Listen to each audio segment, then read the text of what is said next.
Assalamu alaikum to all the science and chemistry lovers. My name is Bisma Asghar and I am here to teach you chapter 1 equilibrium from chemistry grade 10th. आज हम लोग exercise को solve करेंगे अपनी book की और उसके बाद हम देखेंगे कि क्या हमें आंसर समझ में आते हैं कि नहीं। इन्हीं आंसर्स को सॉल्व करते हुए हमने उस तरह से इनको सॉल्व करना है कि पेपर में जब हमारे पास ये क्वेश्चंस आएँ तो हमें एग्जैक्टली पता हो कि हर क्वेश्चन में क्या आंसर लिखना है। इस तरह आपके सारे पॉइंट्स कवर होंगे और हमारी पूरी की पूरी एक्सरसाइज भी सॉल्व हो जाएगी। तो अभी हम शुरू करेंगे शॉर्ट क्वेश्चन से। चलें चलते हैं लेक्चर की तरफ।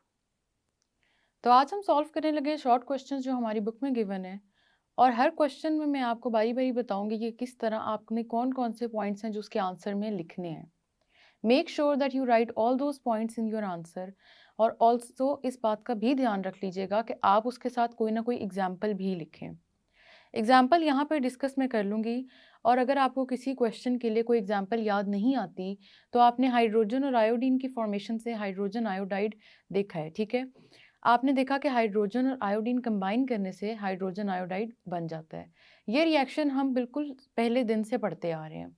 अगर आपको कोई और केमिकल रिएक्शन एग्जाम्पल में देने के लिए याद नहीं आता तो आप यही वाला लिख सकते हैं and then you can go on and explain your already given point, ठीक है। आपके पास जो भी पॉइंट है, जो भी चीज़ है, आप उसको फिर एक्सप्लेन करें, लेकिन आपके पास एग्जाम्पल लाजमी होनी चाहिए so that you can backup your answer with that example. तो अब हम चलते हैं और पहले क्वेश्चन को देखते हैं कि हमारी बुक में कौन सा क्वेश्चन दिया हुआ है। First question is what are irreversible reactions, give a few characteristics of them. Irreversible reaction की हमने डेफिनेशन पढ़ी थी कि the reactions which can not be reversed, और उसके अलावा उसकी जो करेक्टरिस्टिक्स हैं उसमें आपको याद होगा हमने मैक्रोस्कोपिक प्रॉपर्टीज़ पढ़ी थी। हमने स्टडी की थी मैक्रोस्कोपिक प्रॉपर्टीज़ इरिवर्सिबल और रिवर्सिबल रिएक्शन की। जो इरिवर्सिबल रिएक्शन है उसकी मैक्रोस्कोपिक प्रॉपर्टीज़ बिल्कुल ऑपोजिट है रिवर्सिबल से, लेकिन यहाँ पे हमने वो सारी की सारी लिखनी है और हमने कोई एक एग्जाम्पल भी देनी है। तो इरिवर्सिबल के लिए जब हम इसकी डेफिनेशन लिखेंगे तो इसका मतलब ये है कि a reaction which can not be reversed, can not be reversed. इसकी सिंपल सी एग्जांपल हमने पढ़ी थी वाटर फॉर्मेशन की। Hydrogen is going to react with oxygen and form water.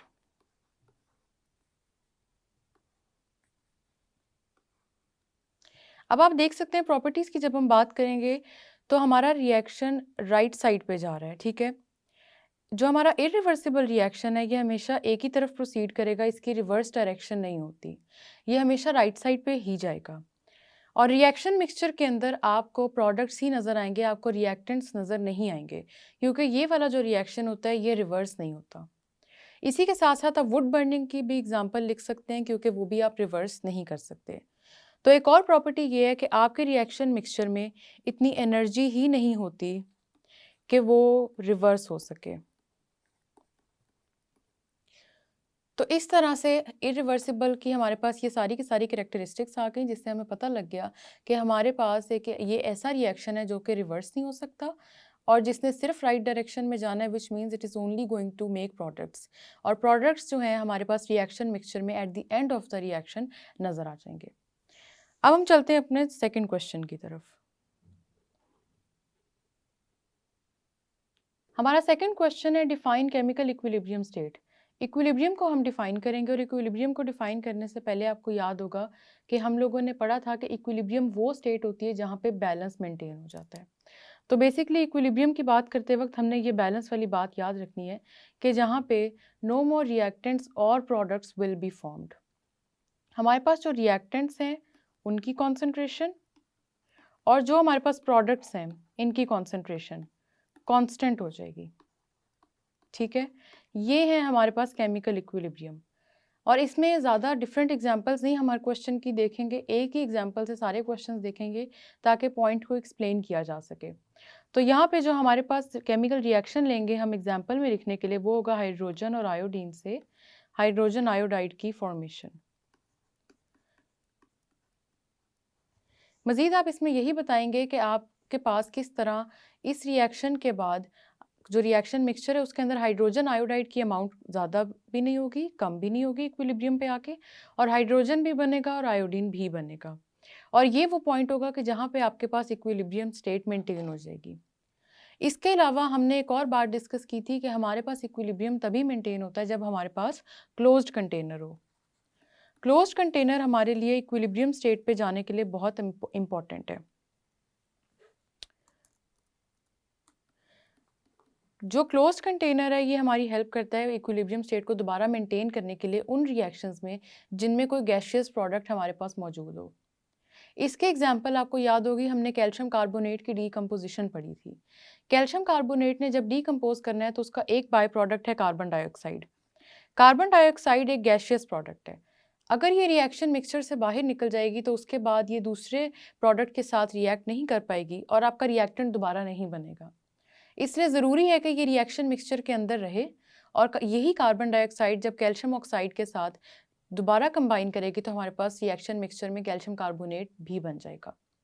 आप इस रिएक्शन को क्लोज कंटेनर में करेंगे तो बेसिकली आप इस कार्बन डाइऑक्साइड को एस्केप करने का मौका नहीं दे रहे होंगे।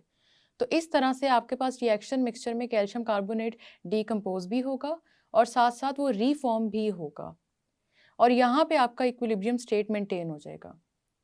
एक और प्रॉपर्टी जो हमने इक्विलिब्रियम स्टेट की पढ़ी थी वो ये है कि आप इक्विलिब्रियम मेंटेन किसी भी डायरेक्शन से कर सकते हैं, चाहे आप राइट साइड से शुरू करें या चाहे आप लेफ्ट साइड से।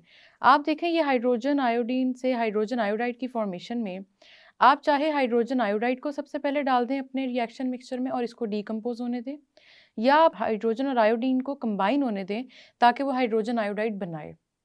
आप रिएक्शन मिक्सचर में इस इक्वेशन के रिएक्टेंट्स को डालें या आप इस इक्वेशन के प्रोडक्ट्स को डालें।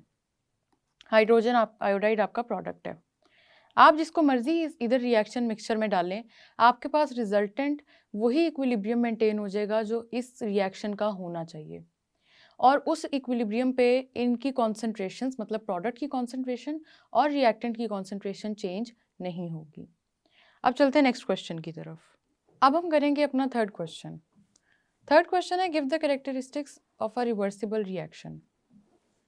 रिवर्सिबल रिएक्शन की कैरेक्टरिस्टिक्स। रिवर्सिबल रिएक्शन में आपको पता है कि आपका रिएक्शन फॉरवर्ड डायरेक्शन में भी जाएगा, मतलब ये रिएक्टेंट से प्रोडक्ट भी बनाएगा और साथ ही साथ आपका ये रिएक्शन रिवर्स डायरेक्शन में भी जाएगा।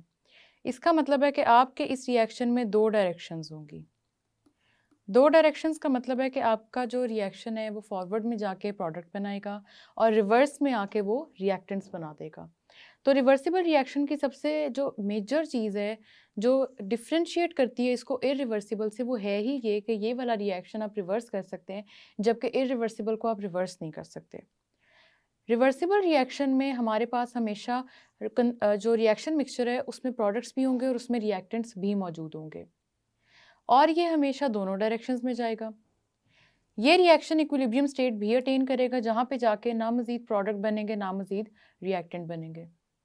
और इस क्वेश्चन में भी जब हम एग्जाम्पल लिखेंगे तो यहाँ पे हम वही एग्जाम्पल लिख लेंगे, hydrogen plus iodine and this will form hydrogen iodide. ये जो मैंने डबल हेडेड एरो बनाया है ये लाजमी आप लोगों ने इस क्वेश्चन में बनाना है because this double headed arrow indicates कि आपका ये रिवर्सिबल रिएक्शन है। जो भी इरिवर्सिबल रिएक्शन होता है उसके अंदर आपके पास सिंगल एरो होता है। नेक्स्ट क्वेश्चन हमारे पास है कि how is dynamic equilibrium established. Dynamic equilibrium आपका तब इस्टेब्लिश होता है जब आपके पास प्रोडक्ट और रिएक्टेंट की कॉन्सेंट्रेशन जो पहले चेंज हो रही थी रिएक्शन इनिशिएट होने के बाद, अब वो एक ऐसे पॉइंट पे चली जाएगी जहाँ पे वो चेंज नहीं होगी, वो कांस्टेंट हो जाएगी। उस कांस्टेंट का मतलब ये है कि आपको याद होगा कि केसी वैल्यू से हमने ये देखा था कि अगर उसको हम रिएक्शन कोशेंट की वैल्यू से कंपेयर करें तो हम ये अंदाज़ा लगा सकते हैं कि हमारा जो रिएक्शन है वो इक्विलिब्रियम पे गया है कि नहीं गया। तो इसका मतलब ये है कि अगर हम रिएक्शन कोशेंट वाले पार्ट से इसको कंपेयर करें तो आपका QC आपके KC के इक्वल होना चाहिए। अगर आपका QC आपके KC के इक्वल है तो इसका मतलब है कि ये वो पॉइंट है कि जहाँ पे आपने इक्विलिब्रियम एस्टैब्लिश कर लिया है और your reaction has establish the equilibrium. तो ये बात मेंशन करना ज़रूरी है कि आपका जो रिएक्शन कोशेंट है उसकी वैल्यू आपके KC के वैल्यू के इक्वल होनी चाहिए। अब चलते हैं नेक्स्ट क्वेश्चन की तरफ जो है कि why at equilibrium state reaction does not stop. Equilibrium state पे रिएक्शन स्टॉप क्यों नहीं करता। रिएक्शन हमेशा तब स्टॉप करता है, सबसे पहली बात तो ये कि जब आपके रिएक्टेंट सारे के सारे प्रोडक्ट में कन्वर्ट हो चुके हों, कोई रिएक्टेंट बचा ही ना हो जो प्रोडक्ट में जाना हो जिसने। अगर तो आपके इक्विलिब्रियम स्टेट में अटेन करने तक आपके पास रिएक्टेंट्स बार बार बन रहे हैं, तो इसका मतलब आपका रिएक्शन रुकेगा ही नहीं। रिएक्टेंट के बनने की वजह से आपका रिएक्शन कंप्लीशन की तरफ जा ही नहीं पाता। उसके अलावा हमने एक और बड़ी इंपॉर्टेंट चीज़ की बात की थी कि इस रिएक्शन के अंदर, आपके रिएक्शन मिक्सचर के अंदर इतनी एनर्जी होती है कि वो बार बार प्रोडक्ट से रिएक्टेंट बना देता है। अब जब इतनी दफ़ा प्रोडक्ट से रिएक्टेंट बनेगा, तो फिर आपका जो रिएक्शन है वो कंप्लीशन तक जा ही नहीं सकेगा। इसी वजह से हम कहते हैं कि इक्विलिब्रियम स्टेट पे रिएक्शन रुकता नहीं है, बल्कि वो फॉरवर्ड और रिवर्स डायरेक्शन में रिपीट हो रहा होता है, और यही स्टेट है जो उसकी फिर कंटिन्यू रहती है। तो ये वाली बातें मेंशन करना ज़रूरी है, और इधर ही आप दोबारा से हाइड्रोजन आयोडाइड की फॉर्मेशन की एग्जांपल भी लिख दीजिएगा। नेक्स्ट क्वेश्चन है हमारा, why is equilibrium state attainable from either way. देखिए, इक्विलिब्रियम स्टेट किसी भी रिएक्शन के लिए कांस्टेंट एक वैल्यू है, ठीक है। उस रिएक्शन ने उस इक्विलिब्रियम तक जाना ही जाना है। अब आप उस रिएक्शन को प्रोडक्ट साइड से प्रोसीड करवाएं या रिएक्टेंट साइड से प्रोसीड करवाएं, उसने इक्विलिब्रियम पे क्योंकि जाना है, इस वजह से आपका इक्विलिब्रियम किसी भी डायरेक्शन से आप अटेन कर सकते हैं। हाइड्रोजन आयोडाइड के फॉर्मेशन की अगर आप एग्जांपल लें, तो दो तरीके हैं। या तो आप रिएक्शन मिक्सचर के अंदर हाइड्रोजन और आयोडीन को डालें ताकि ये हाइड्रोजन आयोडाइड बना दे, और अगर आप ऐसा नहीं कर रहे हैं तो आप ये करेंगे कि आप हाइड्रोजन आयोडाइड को डालेंगे रिएक्शन मिक्सचर के अंदर ताकि ये डीकम्पोज हो और हाइड्रोजन और आयोडीन में कन्वर्ट हो जाए। तो आप अब रिएक्टेंट्स मतलब कि हाइड्रोजन और आयोडीन को डालें रिएक्शन मिक्सचर के अंदर, या हाइड्रोजन आयोडाइड को डालें, क्योंकि रिएक्शन वही है, इसलिए आप इसका equilibrium from either way attain कर सकते हैं। तो किसी भी रिएक्शन के लिए उसका इक्विलिब्रियम एक उसकी कांस्टेंट वैल्यू होती है जो अटेन हो जाती है, चाहे आप रिएक्टेंट से स्टार्ट करें या आप प्रोडक्ट से स्टार्ट करें। तो इसी तरह आप बड़े आराम से उसका इक्विलिब्रियम को अटेन कर लेते हैं from either way. Next question is, what is relationship between active mass and rate of reaction. Rate of reaction और एक्टिव मास का comparison. Law of mass action में हमने ये चीज़ पढ़ी थी, लॉ ऑफ मास एक्शन में, कि आपका जो रेट ऑफ रिएक्शन है that is going to be directly proportional to active mass. अगर आपका जो रेट ऑफ रिएक्शन है वो डायरेक्टली प्रोपोर्शनल एक्टिव मास के, तो तब जाके हमारे पास law of mass action complete होता है। और एक्टिव मास किस किस चीज़ का, वही चीज़ें रिपीट कर लेंगे, रिएक्टेंट का एक्टिव मास, प्रोडक्ट्स का एक्टिव मास, और इन सब को हम उनके नंबर ऑफ मोल्स के साथ लिखेंगे, जिन नंबर ऑफ मोल्स को हम पावर में ले जाएंगे, और इस तरह से हमारे पास एक्टिव मास और रेट ऑफ रिएक्शन का कंपैरिजन निकल आता है। Next question is, derive equilibrium constant expression for the synthesis of ammonia from nitrogen and hydrogen.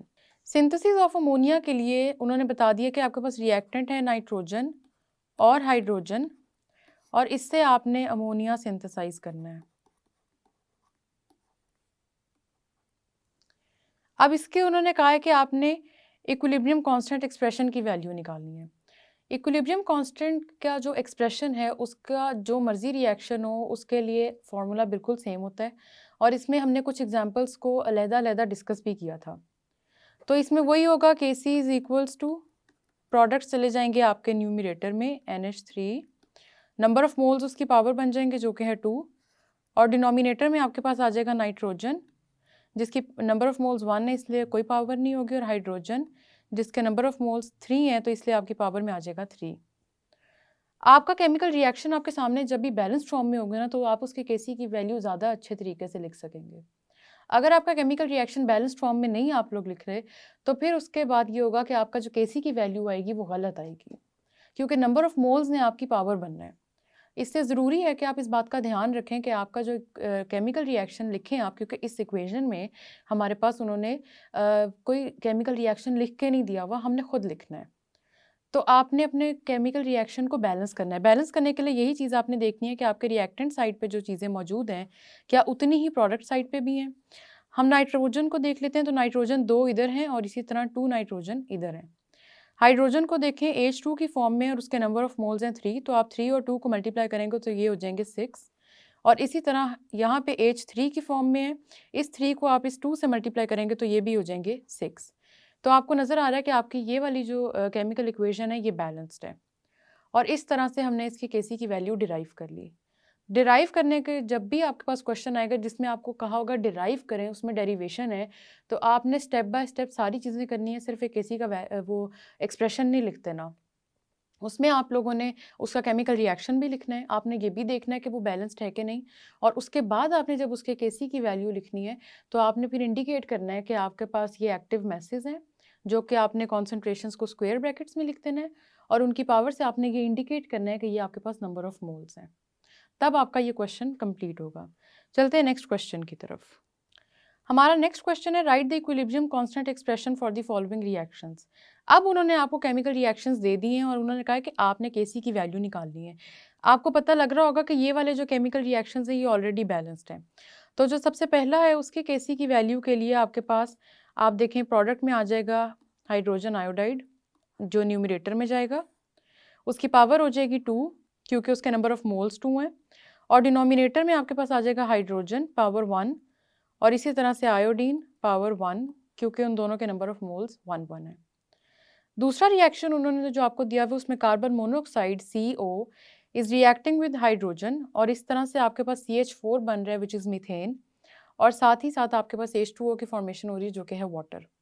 तो आपके पास 2 प्रोडक्ट्स हैं, 2 रिएक्टेंट्स हैं। उसी तरह आपने लिखना है जिस तरह हमने पहले इसकी सारी वैल्यूज़ डिराइव की हैं। प्रोडक्ट आपके पास मीथेन है, ये एक प्रोडक्ट चला गया, उसकी कोई भी वैल्यू नहीं आएगी नंबर ऑफ मोल्स क्योंकि 1 दिया हुआ है आपके रिएक्शन में, तो इसलिए नंबर ऑफ मोल्स को हम पावर में लिखते हैं तो पावर में कुछ भी नहीं आएगा। और दूसरी तरफ आपका वाटर है, वाटर का भी नंबर ऑफ मोल 1 है, इसीलिए आपकी पावर में कुछ भी नहीं आएगा। डिनोमिनेटर पे जाते हैं तो आपके पास कार्बन मोनोऑक्साइड है, उसकी भी पावर 1 है, इस तरह वो आराम से लिखा जाएगा, और दूसरा आपके पास हाइड्रोजन है लेकिन उसके 3 नंबर ऑफ मोल्स लिखे हुए हैं इसलिए आपके पास पावर में 3 आ जाएगा। तो ये आपने इन 2 रिएक्शंस की केसी की वैल्यू निकाल ली। सेम चीज़ें हैं, कुछ भी नया चेंज नहीं हो रहा, हमने इतनी एग्जांपल्स को पहले भी सॉल्व किया और अभी हमने ये 2 एग्जांपल्स देखनी है कि अब हमारा ये जो कॉन्सेप्ट है ना वो पूरा बैठ गया होगा सही तरह, और आपको समझ ज़रूर आ गई होगी कि किस तरह हमने केसी की वैल्यू निकालनी है। अब तो बस रिएक्शन आपने देखना है और आपके पास केसी की वैल्यू निकल आएगी क्योंकि प्रोडक्ट्स और रिएक्टेंट्स की जो आपके पास प्लेसमेंट है इन द केसी वैल्यू वो आपको समझ में आ गई है। अब चलते हैं नेक्स्ट क्वेश्चन की तरफ। अब नेक्स्ट क्वेश्चन में हमारे पास है how direction of a reaction can be predicted. Direction of a reaction के लिए आपको याद होगा कि हमने कहा था हमारे पास क्यूसी की वैल्यू पता होनी ज़रूरी है और इसको हमने कंपेयर करना है केसी की वैल्यू के साथ। अगर आपके क्यूसी की वैल्यू आपके केसी के वैल्यू से ज़्यादा है तो इसका मतलब है कि आपके रिएक्शन मिक्सचर में प्रोडक्ट ज़्यादा बन गए हैं और रिएक्टेंट्स आपके पास थोड़े हैं, और इस तरह से आपका जो ये रिएक्शन है ये जाएगा रिवर्स डायरेक्शन में और आपका इक्विलिब्रियम मेंटेन होगा जब रिएक्टेंट ज़्यादा बनेंगे। क्यूसी की वैल्यू अगर आपके पास थोड़ी है और केसी की वैल्यू ज़्यादा है तो इसका मतलब है कि अभी इनफ प्रोडक्ट फॉर्मेशन नहीं हुई और आपका डायरेक्शन जो होगी रिएक्शन की वो फॉरवर्ड होगी। और अगर QC is going to be equals to KC तो आपके पास इसका मतलब है इक्विलिब्रियम अटेन हो गया है। तो इस तरह आप रिएक्शन कोशेंट की वैल्यू से इक्विलिब्रियम की वैल्यू के साथ कंपेयर करके देख सकते हैं कि आपके रिएक्शन की डायरेक्शन क्या है। इसके बाद अभी हमारे पास शॉर्ट क्वेश्चंस यहीं तक, इनको हम मज़ीद डिस्कस करेंगे एक्सटेंसिव क्वेश्चंस के साथ। तो यहाँ पे हम लेक्चर को एंड करते हैं। तो आज हमने सॉल्व किए शॉर्ट क्वेश्चंस और हर क्वेश्चन में कॉन्सेप्ट तो वही था लेकिन किस तरह से आपने हर पॉइंट को जहन में रखना है, हर पॉइंट को लिखना है अपने क्वेश्चन में और मज़ीद अपने क्वेश्चन का आंसर में एग्जाम्पल से किस तरह उसको इन्हेंस करना है वो भी डिस्कस किया हमने। इसी तरह से हम नेक्स्ट लेक्चर में मज़ीद डिस्कस करेंगे इसी एक्सरसाइज को और फिर हम आहिस्ता आहिस्ता न्यूमेरिकल सॉल्व करने तक भी जाएंगे। तो तब तक के लिए अल्लाह हाफिज़।